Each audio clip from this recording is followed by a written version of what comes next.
स्वागत आप सभी का फिर से एक नए वीडियो में। और साइक्लोन स्टॉर्म बिपरजॉय लगातार इंटेंसिफाई हो रहा है। और अभी इस इंटेंसिटी की बात करूँ आपके सामने आज 9 जून है और आज की इंटेंसिटी की बात करूँ सुबह के करीबन 8:30 हो रहे हैं। और इस समय की इंटेंसिटी लगभग वेरी सीवियर साइक्लोन सर्कुलेशन की है, यानी कि अति गंभीर चक्रवाती तूफान बिपरजॉय। और ये लगातार उत्तर पूर्वी दिशा में आगे बढ़ रहा है, तो संभावना है इसके जो और ताकतवर होने की है वो बढ़ जा रही है। और अब इसके ट्रैक की अगर मैं बात करूँ तो ECMWF के मुताबिक ये ट्रैक बदल गया है। और ये जो आप स्क्रीन के सामने देख पा रहे हैं ये ट्रैक हो सकता है, संभावना ऐसी बन रही है अब, क्योंकि ECMWF मॉडल लगातार इंडिकेट कर रहे हैं कि सिस्टम जो है वो इंटेंसिफाई होता हुआ कुछ उसका रुख जो है वो पूर्वी दिशा में आगे बढ़ेगा। और अनुमान कुछ ऐसे दिख रहे हैं जिसमें अगर हम कह सकते हैं कि जो सिस्टम है वो इंटेंसिफाई होता हुआ गुजरात के लगभग मुंबई के आसपास के इलाकों में पहुंचेगा और फिर रिकवर करेगा, यानी कि ये इस प्रकार से पहुंचेगा और फिर यहाँ से रिकवर करेगा। और रिकवर करने के बाद ये सिस्टम उत्तर की दिशा में बढ़ेगा, फिर इसको मूवमेंट मिलेगा, फिर ये इस प्रकार से बढ़ेगा और फिर राजस्थान के ऊपर पहुँचेगा। ऐसी संभावना इसकी बन रही है। और मैं आपको वैसे भी मॉडल आगे दिखाई दूंगा, मॉडल ट्रैक क्या कुछ इंडिकेट कर रहे हैं सिस्टम को लेकर, क्या कुछ गतिविधियां आने वाले समय में भारत के तटवर्ती क्षेत्रों पर होने वाली है। तो लगभग अब तक के अनुमान की अगर माने ECMWF के मुताबिक तो ये सिस्टम गुजरात के भुज कच्छ से लेकर जो तमाम गुजरात के इलाके हैं वहाँ पर मौसम को बदल देगा और भारी वर्षा जो कच्छ के इलाके हैं उन इलाकों पर काफ़ी भारी वर्षा देगा। और तबाही की आशंका तो मैं नहीं कह सकता हूँ, हालांकि भारी बारिश के चलते और तेज़ हवाएं चलेगी तो कुछ ज़्यादा नुकसान नहीं होगा हालांकि। और कुछ संभावनाएं ऐसी बन रही है कि ज़्यादा हताश होने की संभावना नहीं है, ज़्यादा परेशान होने की संभावना नहीं है, साइक्लोन का खतरा बहुत कम है। और लगातार जो मॉडल ट्रैक इंडिकेट कर रहे हैं सिस्टम को लेकर और हम भी बने हुए हैं। और ऐसे में आगे क्या कुछ गतिविधियां रहती है तो आज आप देख सकते हैं ये वेरी सीवियर साइक्लोन से बनकर ये करीबन 175 किलोमीटर प्रति घंटे की रफ्तार से इसकी हवाएं हो सकती है, ऐसा अनुमान दिख रहा है। हालांकि अभी ट्रैक के अनुसार मिले तो GFS मॉडल के अकॉर्डिंग हम देखें तो GFS मॉडल के तरह ही IMD का मॉडल ट्रैक भी बता रहा है। और मॉडल कुछ इस प्रकार से है।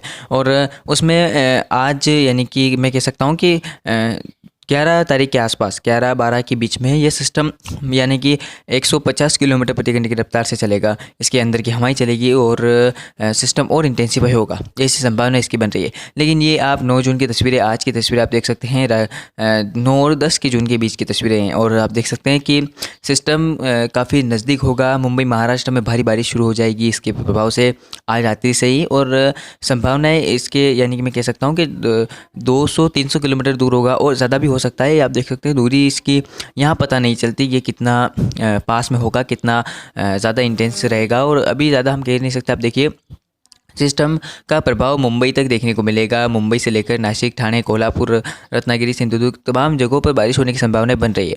और आगे अगर मैं आपको दिखाऊं आगे क्या कुछ दिखा रहे हैं मॉडल ट्रैक तो 11 जून की तस्वीर आप देख सकते हैं और भीषण गंभीर होता चला जाएगा ये सिस्टम। और जैसे ही भारत के तटवर्ती क्षेत्रों के पास पहुँचेगा कुछ कमज़ोर होगा। और अब ये आप देख सकते हैं ये काफ़ी इंटेंस हवाएँ देख सकते हैं आप, सूरत, वलसाड, नवसारी से लेकर तमाम जगहों जो अहमदाबाद के राज्य हैं उन इलाकों पर पहुँचा रहा है। और आप देख सकते जामनगर तक काफ़ी ज़्यादा सक्रियता बढ़ गई है। अब ये सिस्टम यहाँ से देखना आप इस प्रकार से रिकवरी करेगा और ये सिस्टम इस प्रकार से ऊपर बढ़ेगा और फिर निकलेगा, तो ऐसी इसकी संभावनाएं बन रही है फिलहाल। और मैं कह सकता हूँ कि ज़्यादा इंटेंसिफाई तो ये नहीं होगा, लेकिन ज़्यादा इंटेंसिफाई ये होकर भारत के राज्यों पर ज़्यादा प्रभाव नहीं दिखाएगा।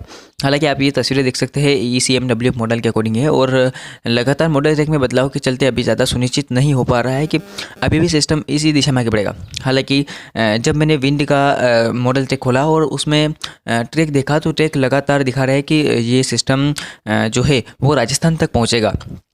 और ट्रैक कुछ प्रकार से मैं आपको भी दिखा दूंगा लास्ट में स्क्रीन के सामने। और आप देख सकते हैं कि सिस्टम का जो इंटेंस है वो 11 जून तक काफ़ी व्यापक तौर पर देखने को मिलेगा भारत के तटवर्ती क्षेत्रों पर। और आगे क्या कुछ कह रहे हैं मॉडल, चलिए मैं आपको दिखा देता हूँ। देख ही सकते हैं कि सिस्टम लगातार आप देखिए आगे की ओर बढ़ रहा है। और अब ये देखिए आप अब इस सिस्टम में कुछ मुड़ाव देखने को मिलेगा। सिस्टम क्या है कि भारत के तटवर्ती क्षेत्रों के पास ना जाकर इस प्रकार से ना जाकर सिस्टम सीधे सीधे यानी कि मैं कह सकता हूँ इस प्रकार से अब ऊपर की तरफ बढ़ेगा। ये इस प्रकार से ऊपर की ओर बढ़ेगा अब सिस्टम। और सिस्टम के यहाँ आने के बाद सिस्टम अनुमान संभावना इस प्रकार से मूवमेंट की है और ये सिस्टम राजस्थान के इलाकों पे जाएगा, कराची के ऊपर लैंडफॉल कर सकता है, इसकी ऐसी संभावना बन रही है। और फिलहाल अभी भी समय है, अभी भी ट्रैक बदल सकते हैं, अभी भी मॉडल्स का जो ट्रैक है वो चेंज हो सकता है। तो ऐसे में ज़्यादा कुछ कहा नहीं जा सकता, बस इतना बताया जा सकता है कि पूर्वानुमान लगाया जा सकता है कि आपके राज्य तक बारिश होगी या नहीं। तो फिलहाल बारिश की संभावना है व्यापक तौर पर गुजरात से लेकर सूरत, वलसाड, नवसारी और जो तमाम इलाके हैं वहाँ पर देखने को मिलेगी। साथ साथ मुंबई के भी कई इलाकों पर जमकर बारिश होने की संभावनाएं बन रही है। और हवाओं की रफ्तार की बात करूँ तो 40-50 और ज़्यादा भी हो सकती है, क्योंकि सिस्टम का मूवमेंट आप देखिए, हवाएं कितनी स्पीड से चल रही है, तो हवाओं का जो रुख है वो कहीं ना कहीं भारत के राज्यों पर पहुँचेगा और भारत के मध्य भागों से लेकर उत्तर भारत तक मौसम बदलेगा। और आगे क्या कुछ कह रहे हैं ट्रैक, मैंने आपको जिस प्रकार बताया कि सिस्टम में मूवमेंट मिलेगा। तो आप देख सकते हैं लगातार सिस्टम उत्तरी दिशा में आगे बढ़ा है, अब उत्तर पश्चिम की तरफ उसका कुछ सिरा हुआ है और सिस्टम आप देखिए यहाँ पर बना हुआ है। तो लगभग जामनगर से ये ज़्यादा दूर नहीं होगा, 400-500 किलोमीटर दूर होगा और भारी बारिश जामनगर से लेकर सूरत, वलसाड, नवसारी तक देगा, ऐसी संभावना है। अगर इसके अकॉर्डिंग देखें, मॉडल के अकॉर्डिंग देखें तो बन रही है। और फिर सिस्टम आप देखिए और उत्तरी दिशा में आगे बढ़ेगा, यानी और अब तो ये देखिए आप कि अब ये सिस्टम कुछ कमज़ोर हो रहा है। यहाँ गुजरात के पास से गुजरने के बाद भारी वर्षा देने के बाद सिस्टम और कमज़ोर हो रहा है और इस प्रकार से चला गया। तो कमज़ोर हुआ है सिस्टम का, वेरी से साइक्लोन में कन्वर्ट हुआ होगा, साइक्लोन ऐसी संभावना बन सकती है। और उसके बाद मैं आपको दिखाता हूँ किस इंटेंसिटी में रहेगा। तो आप देखिए कि ये साइक्लोन की इंटेंसिटी में तो रहेगा ही, और 14-15 को तो साइक्लोन की इंटेंसिटी में रहेगा। लेकिन अब आप देखिए, अब कुछ और मुड़ाव आया, सिस्टम यहाँ पर था तो सिस्टम में कुछ मुड़ाव देखकर अब सिस्टम इस प्रकार से बढ़ रहा है। तो अब क्या कुछ संभावनाएं बनती है, क्योंकि जो लगातार मॉडल रेखे वो बदलते हैं और ऐसे में ज़्यादा संभावनाएं जो है वो फिलहाल जिस प्रकार से मॉडल दिखा रहे थे ECMWF के मॉडल तो लगातार भारत की ओर इंडिकेट कर रहे थे, लेकिन GFS model, IMD model prediction और तमाम जो मौसमी एजेंसियां हैं वो लगातार इस सिस्टम के ऊपर नज़र बनाई हुई थी और लगातार सिस्टम को दिखा रही थी कि ये सिस्टम ओमान की या फिर पाकिस्तान की तरफ जाएंगे।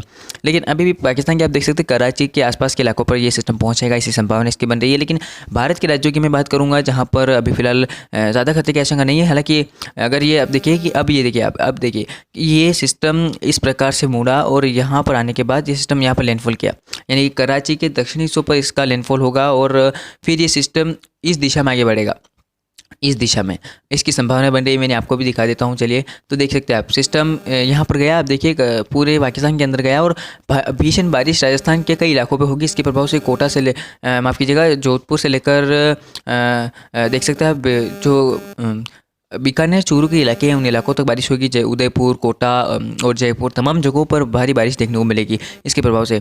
और फिर देखिए आप सिस्टम लगातार इंटेंसिव होता हुआ सिस्टम राजस्थान की ओर चला जाएगा, यानी कि राजस्थान के इलाकों पे पहुंचेगा सिस्टम, इससे संभावना इसकी बन रही है। और देखिए भारी बारिश जो हवाएं हैं वो इस प्रकार से मूवमेंट करती हुई राजस्थान के इलाकों पर पहुँच रही है, यानी कि सिस्टम राजस्थान के इलाकों पर पहुँच जाएगा और भारी बारिश तो देगा ही है। और साथ साथ जो संभावनाएँ लगातार बन रही थी राजस्थान के इलाकों पर, वो संभावनाएँ प्रबल होती हुई दिखाई दे रही है इसके अकॉर्डिंग। और फिर देखिए आप आगे तो जो इस सिस्टम के प्रभाव से हवाई जो है वो अब कम हो जाएगी, हालांकि हवाई चलेगी लेकिन हवाई कम हो जाएगी। तो ये था कुछ सिस्टम का ट्रैक और सिस्टम लगातार इंटेंसिफाई हो रहा है। ऐसे में अभी भी इसके ट्रैक में और बदलाव के चलते सुनिश्चित नहीं कर पा रहे हैं कि अब ये किस दिशा में आगे बढ़ रहा है। लगातार जो ECMWF के मॉडल लगातार इसको भारत की तरफ, यानी कि गुजरात और उससे लेकर पाकिस्तान के इलाकों पर लैंडफॉल कराने के बाद जो है वो राजस्थान की ओर बता रहे हैं। तो ऐसे में क्या संभावनाएं बनती है आने वाले समय में ये और स्पष्ट हो जाएगा। तो अभी के लिए इस वीडियो में इतना ही, मिलते हैं अगले वीडियो के दौरान। धन्यवाद।